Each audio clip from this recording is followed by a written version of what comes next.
Last time we were, so far we have been looking at Unix system calls.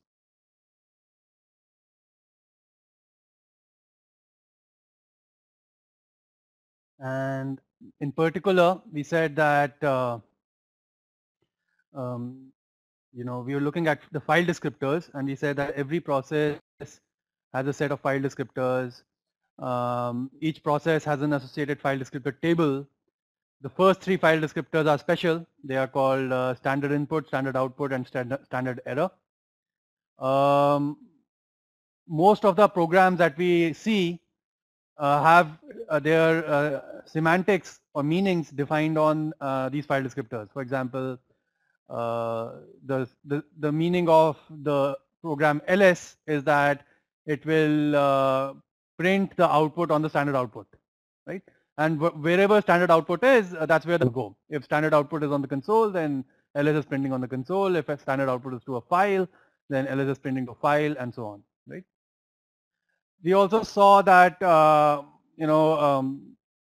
when you fork a process, then the file descriptor table of the parent process gets copied identically to the child process. And we also said that the parent and the child processes tables get copied, which means the pointers in the table get copied, but what they're pointing to, that doesn't get copied, so that gets shared, right? So for example, if the parent has a file that's open, then when you fork a child, then the child will also see that file as open, and it will see that file as open at exactly the same offset at which the parent sees it. If the parent writes something to that file, the offset gets incremented, and so the child will also see that incremented offset in its future system calls, right? So if a parent and child are writing to the same to a file which have a shared file through fork based FD sharing, then they will basically end up appending to each other, right? Okay. Okay. So, and now last time I was looking at this, I was looking at this problem where we have to sort a program, then find the unique elements in that program, and then there was this program WC which will word count the number of unique words. So the combination of this is find using all these three programs which are given to me. I want to find the number of unique words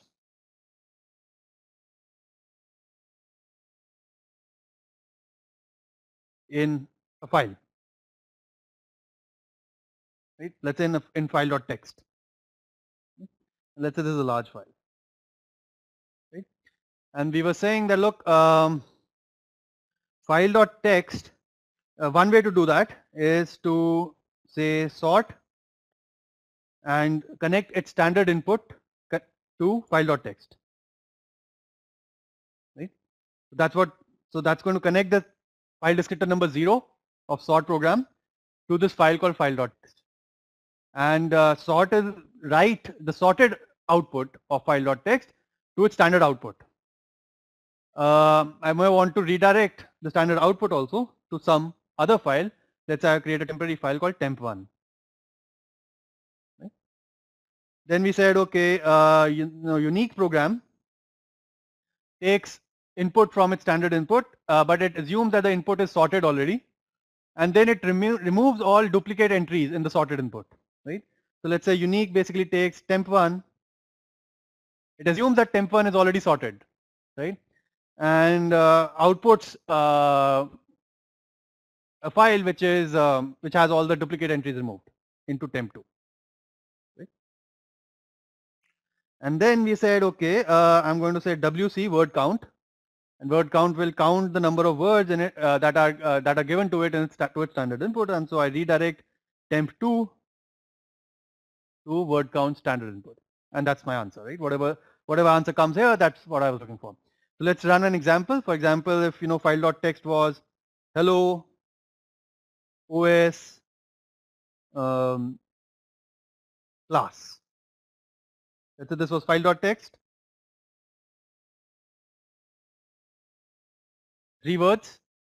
Then let's say hello OS class OS. That's 4 words, right? Then sort is going to sort it. So temp1 will become hello. All right, so class hello OS, alphabetical sorting. Actually, it will say OS, right? The 4 words. It just sorts the 4 words. Right? And then temp2 will just remove all duplicate entries. In this case, the duplicate entry is OS. So what you'll have in temp2 is class hello and OS, right?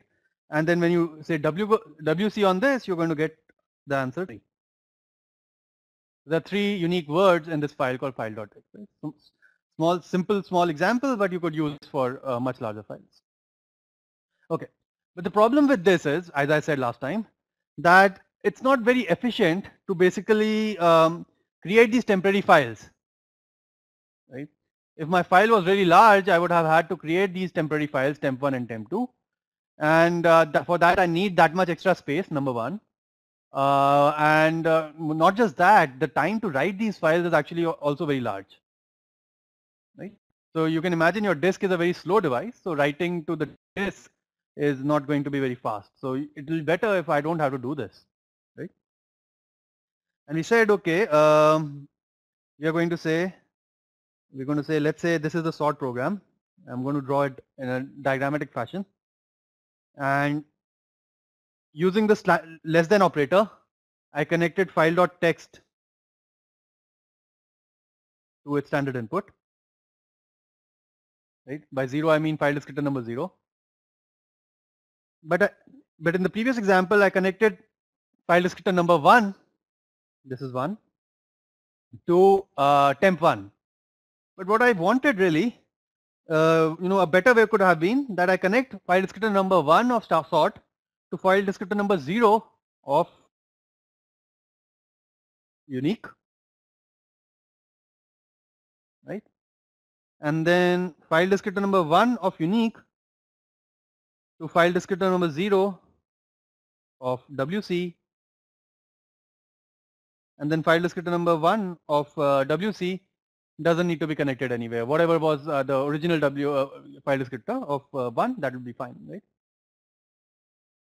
But so far we don't have any way of connecting one file descriptor to another file descriptor, right? So we said, okay, next time we're going to look at a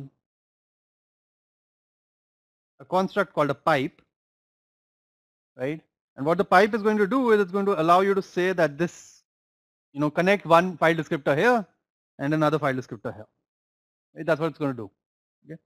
And the way to do it is again using a system call. So once again, you want to do something which cannot be done within a process.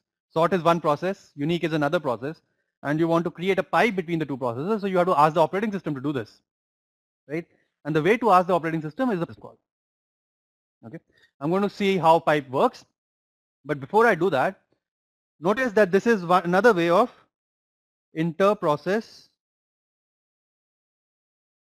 communication, right? Two processes can communicate with each other using pipe. We have seen some other ways of inter-process communication. For example, we saw that an exiting process can communicate the exit code to the parent process, and with the parent process can read the exit code using the wait system call, right? Recall that.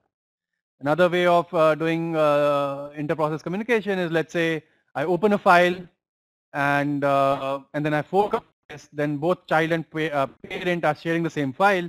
So whatever the child writes to that file, the parent can read, for example, or something like that, right? And here's another way of doing inter-process communication. There's a system called pipe that's going to create a pipe for you. Okay. So let's understand how pipe works. Okay. So what pipe takes is as an argument is an array called of two integers, right? So if I declare a local variable here, which is fd array 2, here is an array of two integers, and pipe FD array is the system call. Okay. If the pipe system call succeeds, it returns a non-zero, it returns a positive value. If it fails, or a zero or positive value. If it fails, then it returns a negative value. Okay.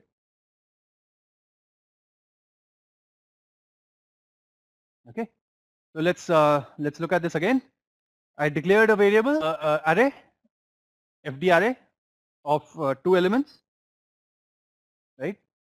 And then I called pipe on FD array. Right? What is this going to do?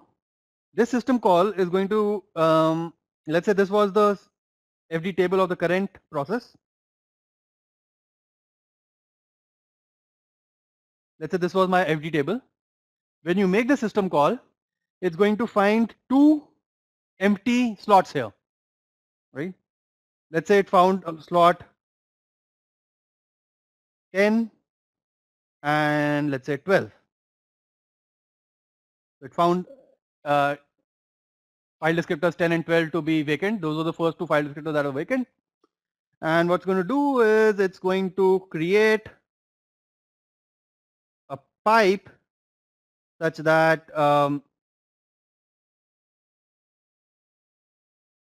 12 is the, let's say this is a drawn pipe. I've drawn a pipe, and so 12 points to the input end of the pipe and 10 points to the output end of the pipe. Okay. Once again, let me draw this in a little more clearer way, because maybe the diagram is not very clear. So once again, let's say it's int fd array 2. I call pipe on fd array. After this, what will happen is, in the file descriptor table, let's say entry 10 and entry 12, it will first try to find 2 vacant entries in the file descriptor table.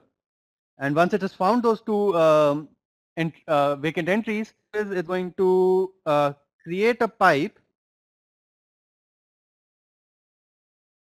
okay, and such that the output end of the pipe is pointing to the first file descriptor, in this case 10, and the input end of the pipe is pointing to the second file descriptor, in this case 12. Okay. So it's going to create a pipe inside the operating system, and it's going to point one file descriptor to one end of the file, the pipe, the output end of the pipe, and another file descriptor to the input end of the pipe. A pipe by definition is a one unidirectional communication channel. So you can write at one end and you can read from the other end. That's the definition of a pipe. And what the pipe system call does is that it creates a pipe and it points the first available file descriptor to its output end and the second available file descriptor to its input end. Okay. So after this, for example, if I do write 12 hello 5, right? So I write 5 characters to 12 saying hello, and then I'll say read from 10 into some buffer buff, and let's say the size of buffer was 100 bytes. So I said read 10 buff 100. What I'm going to get is that buff will get filled with the first 5 bytes hello, right? Because when you wrote to 12, it got pushed into this file, into this pipe. And when you read from 10, then those bytes come in the same order out. So first you wrote H, then you wrote E, then you wrote L, then L and O. And when you started reading, you started getting the same bytes in the same order. You started getting H first, then E first, second, then L, L, O. So you get hello again, right? So at the end of this, at the end of these 2 system calls, you're going to see that buff is equal, the first few bytes of buff are HE, LLO, and then there may be other bytes in this. The read system call recall that returns the number of bytes that were read. So in this case, if you wrote 5 bytes and you wanted to read 100 bytes, the operating system can return saying, oh, I got the first 5 bytes, so the return value can be, so let's say you said n, so n may be 5 in this case, right? If you wanted to read more data, you can just put read system call in a loop. So let's say I wanted to read 1000 bytes, right? And each time I call read, it's let's say giving me 10 bytes. So then I can just keep it in a loop such that till I get 1000 bytes, just keep calling read. So sometimes I'm getting 10 bytes, sometimes 7 bytes, sometimes 12 bytes, whatever. And as I'm getting that, I'm putting it in my buffer and then again calling a read system call. So, you know, read works like that. You can just make a read system call saying that these are the maximum number of bytes I need. And the operating system will say, okay, this is the maximum that you need, but right now I only have this, so I'll just return that much. And now the program can see how many bytes have been received, and if it wants to know more, get more, it'll probably make the read system call again. Okay. All right. So let's come back to this this program. You have write 12 hello 5, and then you have read 10 buff 100, and what you're going to get is buff has hello. Okay. I hope everybody understands this. Okay. So let me write this in a complete program. So I've just illustrated it. So what I'm going to do is I'm say int fd array 2. I'm going to say pipe fd array. Let's assume that the pipe system call succeeds. That means it is able to find the vacant file descriptors and it has enough resources to create a pipe. Then I'm going to say write. So what's going to do is it's going to fill up the value of the first file descriptor into fd array 0. And it's going to fill up the value of the second file descriptor into fd array 1. So instead of 10 and 12, which were just examples that I was using, I'm going to say fd array 1. I'm going to write to the input end of the file. I'm going to say hello and 5. Then I'm going to say read fd array 0 buff, let's say 100, and I'm going to say let's put the return value as n. And so I can say, okay, you know, if I at this point if I say print buff 0 dot buff n, then I'm going to get hello, right? Or buff n minus 1. Then I'm going to get hello.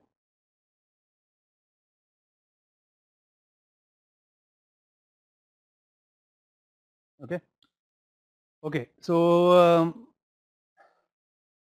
at this point, I'll ask questions. I'll open the floor for questions. So if you have any question on this, ask me before I actually. So this is one exam. This program is showing you how pipe works and how it can be used.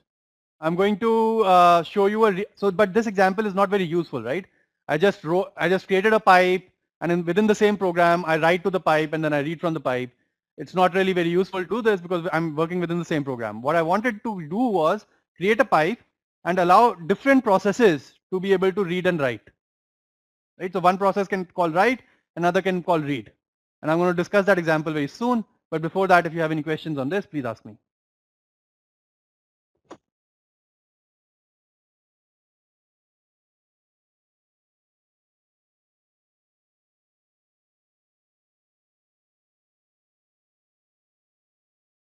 Okay, no questions. Right? So far the pipe is not very useful. I've just basically used it to communicate within a process. It's not very useful. But what if I did this, right? So what if I did int fdra 2, and then I said pipe fdra, right? And then I said fork.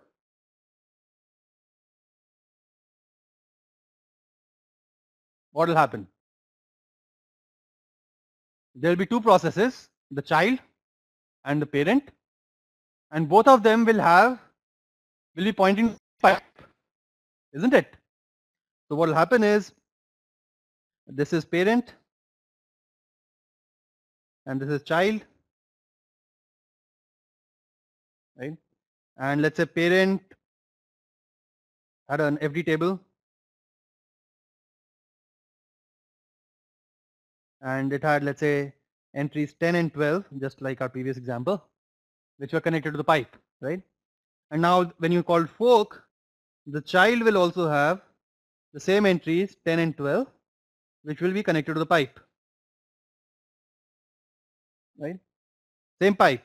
So let's say if I were to draw the pipe, let's say this is my pipe, then I have now two pointers into it. One is child's 12, I'm going to say C12, and the other is parent 12, P12, right? Similarly, on the output end, there are two pointers out of it. One is P10 and the other is C10. Right? Parents 10 and child's 10. Okay. So now what will happen is, if the child writes to its file descriptor number 12 and the parent reads from its file descriptor number 10, you have inter-process communication, right? The child can write to its file descriptor number 12 and the parent can read from its file descriptor number 10. And now you have this nice communication channel between the parent and the child, right? Okay. So what did I do? I created a pipe, then I called fork. So the pipe got shared. Now the pipe got shared and now the child can write to the pipe and the parent can read from the pipe. And now you have, or vice versa. Now the parent could write to the pipe and the child could read from the pipe, and that way you have, the parent and the child can now exchange any amount of information they like.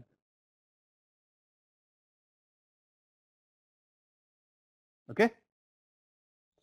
All right. So how is this going to work? Let's say, let me give you a concrete example.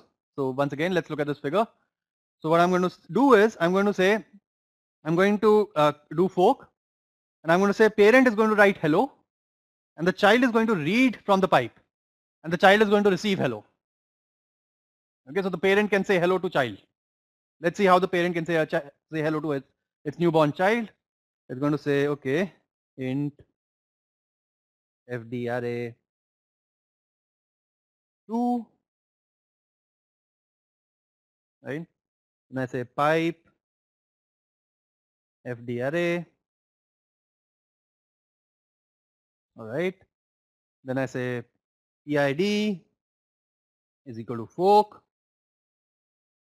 Right? Recall that fork returns a PID, and if PID is equal to 0, which basically means I am the child, right?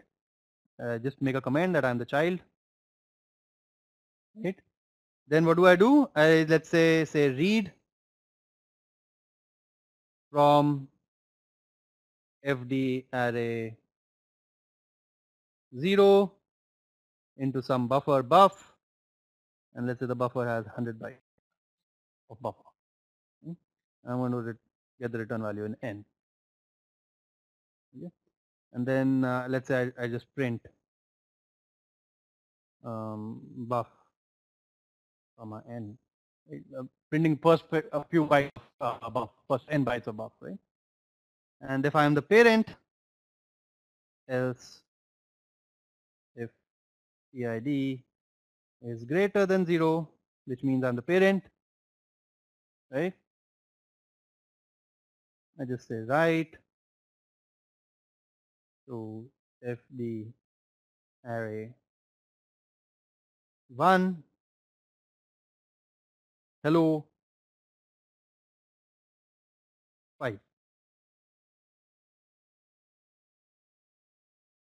So the says hello, the child receives the hello, right?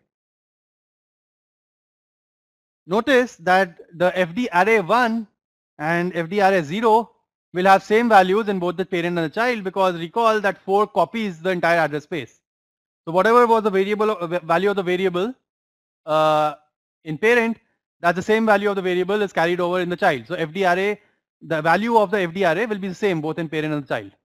Also notice that the file descriptors stored in this fd array FD array 0 and FD array 1, the file descriptors themselves are pointing to the same pipe, right? Because you just called fork. And so now parent can say send to that pipe and the child can receive from that pipe. Okay, so I'll again open the floor for questions. If you have any questions at this point, please ask.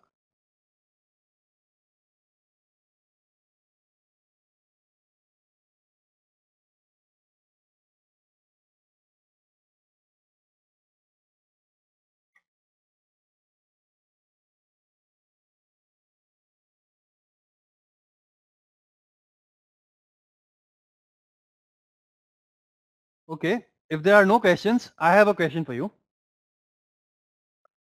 Instead of just straight away calling write at the parent, if I wanted to say, let's say, close FD array 0. Let's say the purpose of this program is to allow a parent to say hello to a child, right? And I'm doing that by writing to FD array 1. But before I do that, I'm also doing close on FD array 0. Right? Is it okay to do this? Say yes or no. Is it okay to do this? Before write, inside the parent.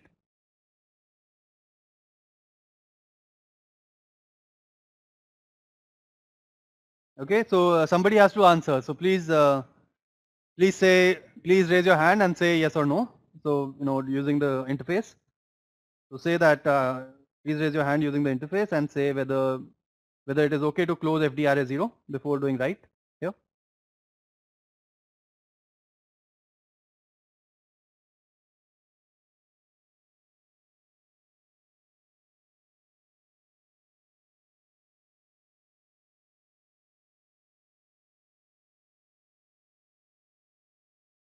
Okay, I'm waiting.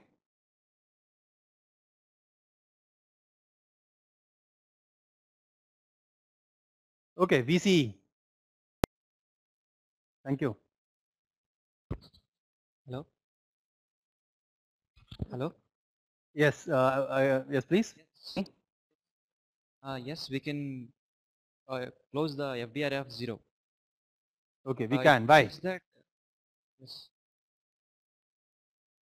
It says that the child process is going to be waited that till the parent process has to write something. For that purpose, we are closing the FDR of 0. Could you repeat, please? Yes, we can write FD array of 0, which is in the close, because Okay. it says that the child process is going to read the information unless parent has to write. Right, right. Good. Yes. So you're right. Thank you. Thank you, VC. Basically, if you look at it, what's happening is that let's say this was the parent, right? And let's say this was the kernel, right? The parent made the pipe system call, and a pipe got created. Okay. And what it did was the parent had, let's say, a file descriptor pointing to it. Let's say P12. Okay, just to use the same example as earlier. This is the input end of the file, and it got P10 as the output end of the file. Okay. Then the parent called fork. As soon as the parent called, another process called child got created. And because the file descriptor table got copied, there were two pointers to the same file, to the same pipe, C12 and C10, just like before. Then we said that if I am the child, then I'm going to read from here. So child is going to call read here, right? And parent is going to call write here, right? If you if this is all you wanted to use the pipe for, which is parent wants to write and child wants to read, this particular file descriptor is useless. So parent can say, I want to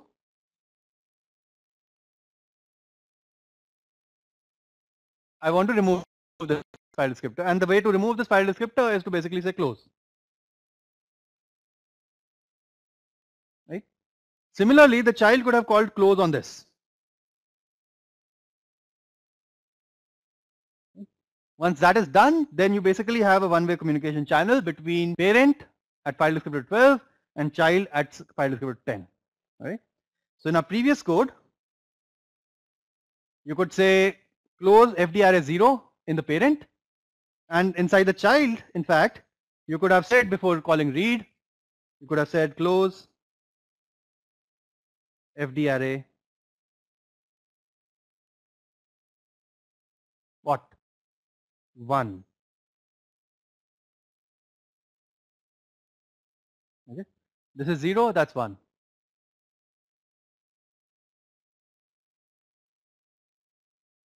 Okay.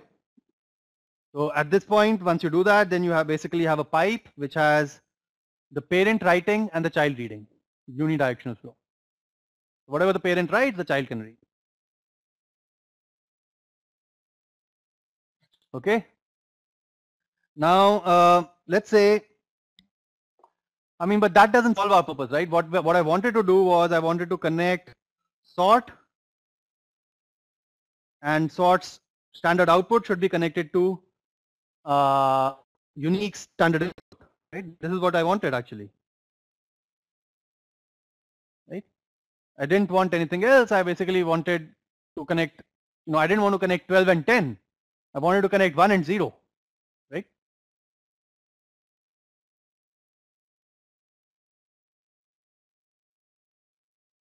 Okay, there's a question from CEM.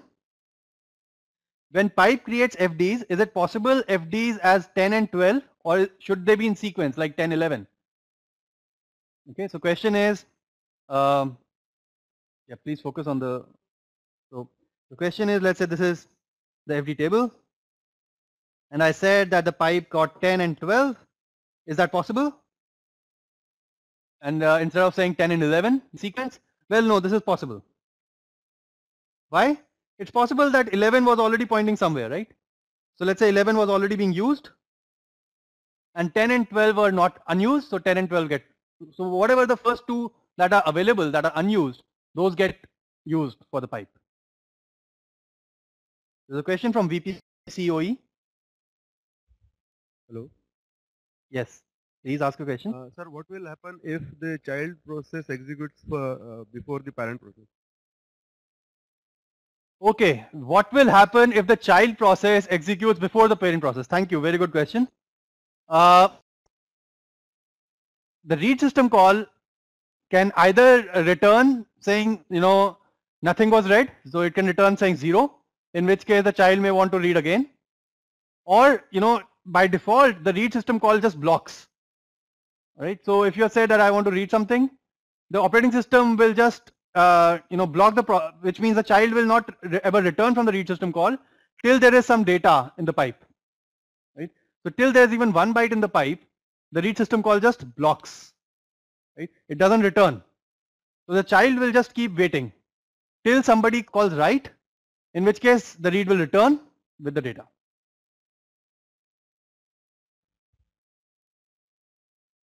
Okay. Thank you. Okay. All right. Okay, there's another question from VECAP. Can we read and write from the same end of the pipe? No. You cannot read and write same end of the pipe. Right?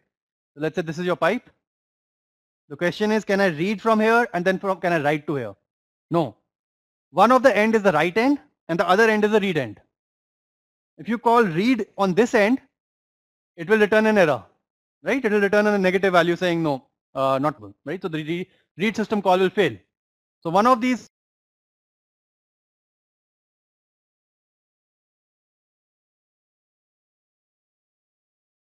file descriptors. Thank you.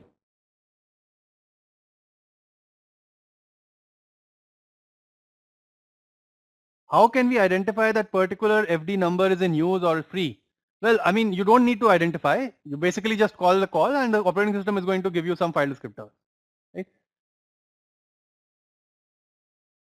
Okay. All right. So good.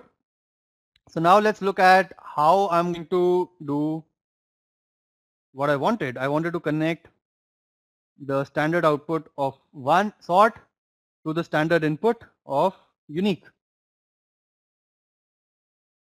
right? And so on. Okay.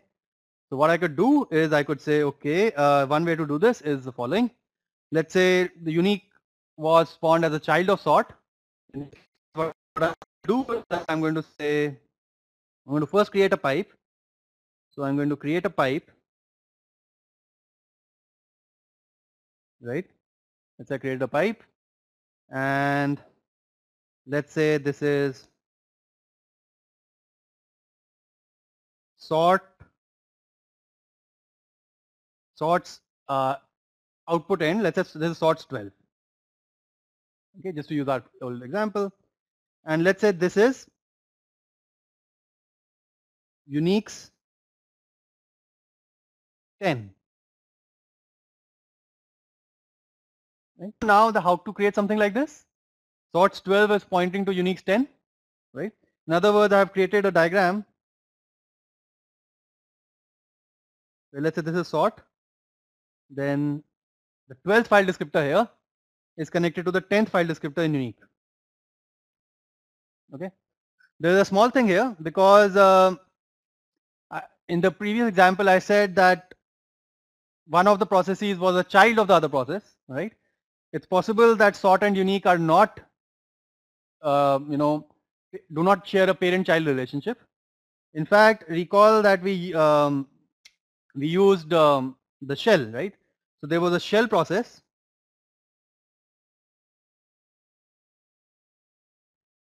right?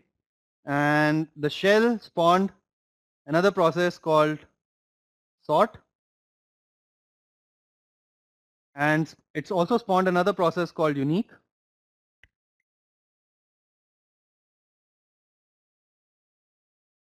Right? And assuming that the pipe was created by the shell process, so let's say the shell also created a pipe.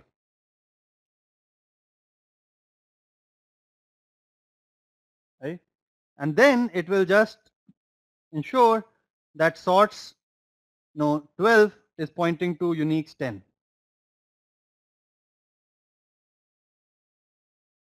Right? Possible to do this?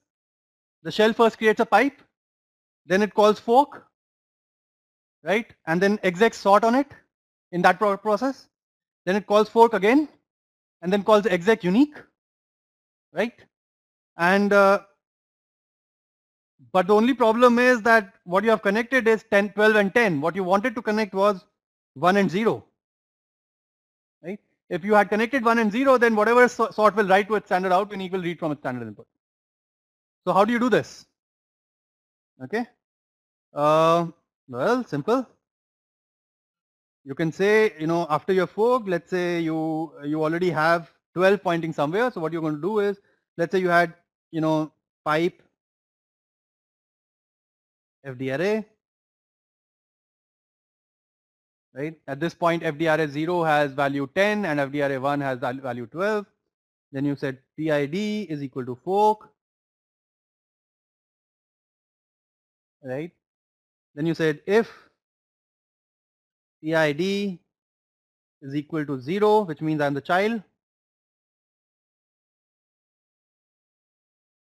right? What am I going to do? I'm going to say I want to first execute sort, right? So at some point later, I'm going to say exec sort.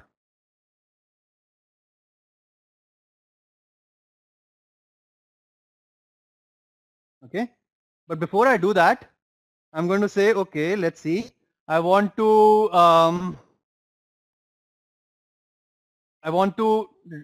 connect its standard output to this pipe that I've created already, right? So what do I want to do? I want to connect, whatever FD array 1 is to my standard output number 1. So what I'm going to do is I'm going to say close 1, which means close the standard output, and then say dupe on FD array 1.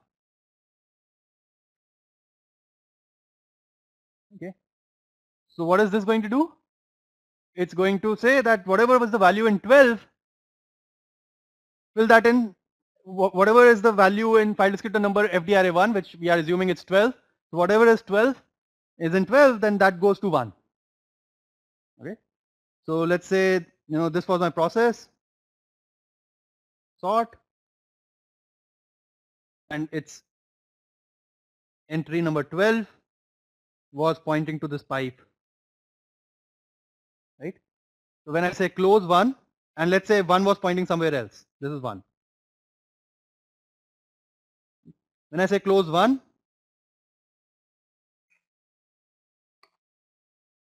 this gets removed, right? And then I say dupe FD array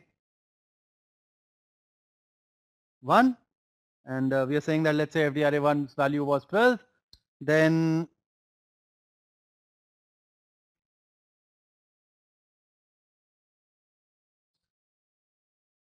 one starts pointing here,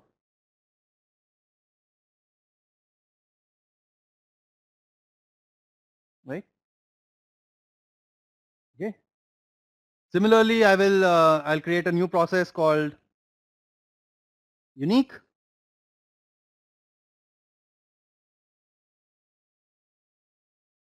right? And at the present, let's say its input file descriptor is 10. I'm going to say close FD array 0.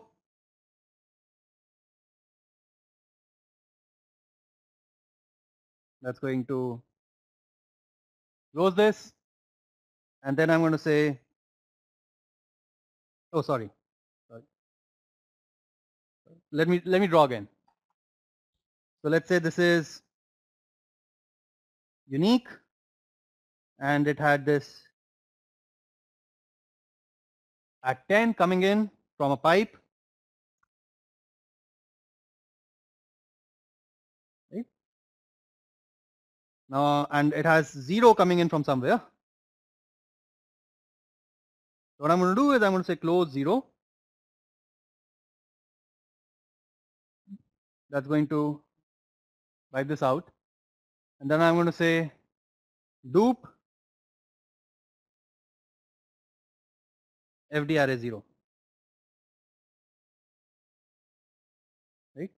Which is going to do what? It's going to find the first available file descriptor, in which case this is going to be 0, and it's going to point this to this, right? And if I want, I can actually now say close FD array 0.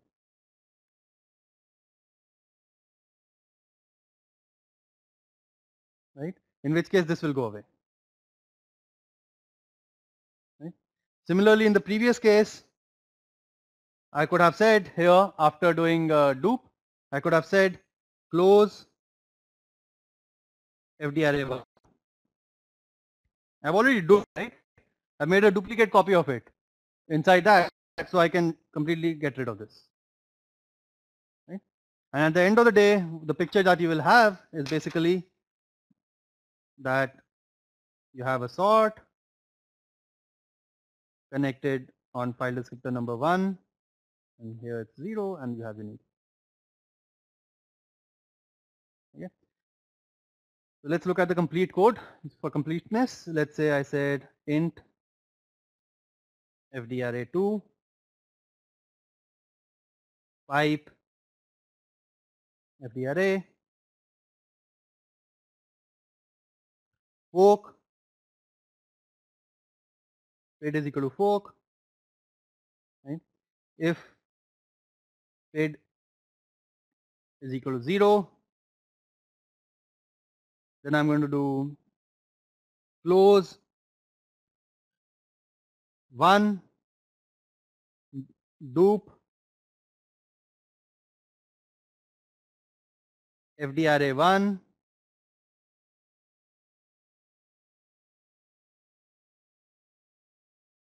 right? Then I may want to say close fdarray1,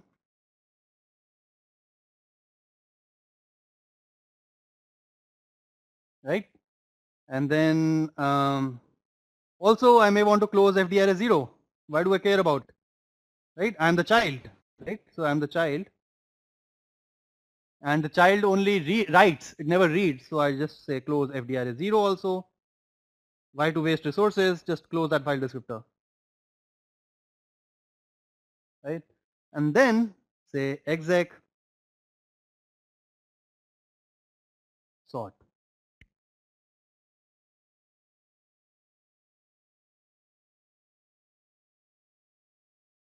right? So now sort, whatever it writes is going to write to the pipe. Similarly for unique, I could say, okay, another thing, again, I'm going to say paid is equal to fork, and if paid is equal to 0, once again I'm the child, and say close, this time I say close 0, dupe fd array 0, and say close fd array 0, right? Close all the ones that I'm not going to use. Close fd array 1, and say exec unique.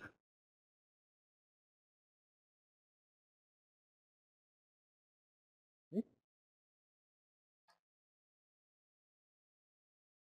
So if you look at both of them,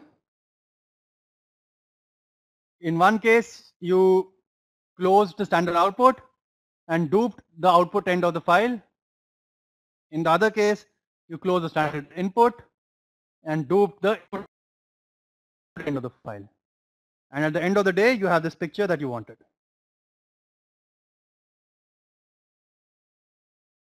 Okay. All right. So at this point, I'll open it for questions.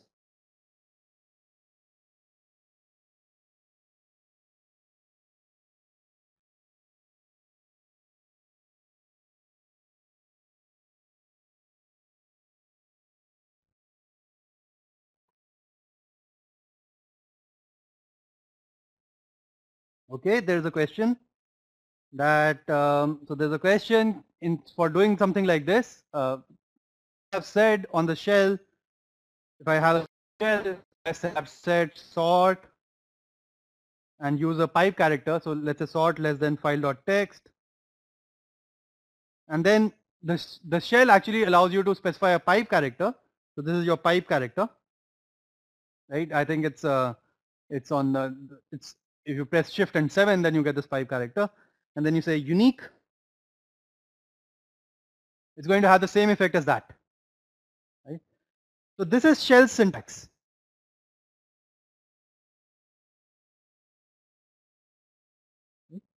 The shell understands this pipe character.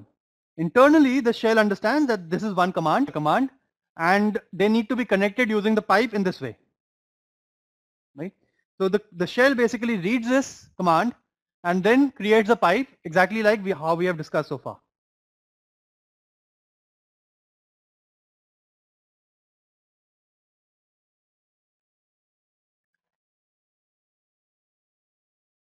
Okay, is it possible that the parent process calls fork, but the parent process does not do any read or write, and only it's a child process which does read and write on both ends of the pipe? Yes, it's possible, but it's not very useful, right? If the child has to communicate with itself, why will it, first create a pipe, then write to one end, and then read from the other end? I mean, it can just communicate with itself using its own memory, right? Pipes are used typically to communicate across processes, not within a process. You can communicate within a process also, but that's not very useful.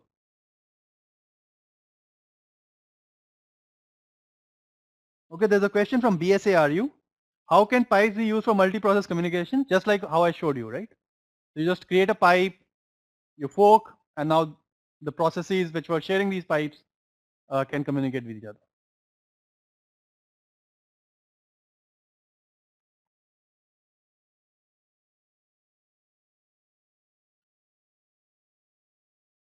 More questions?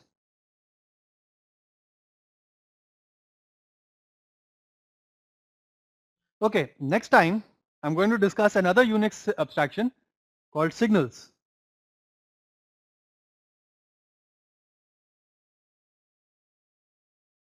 Okay.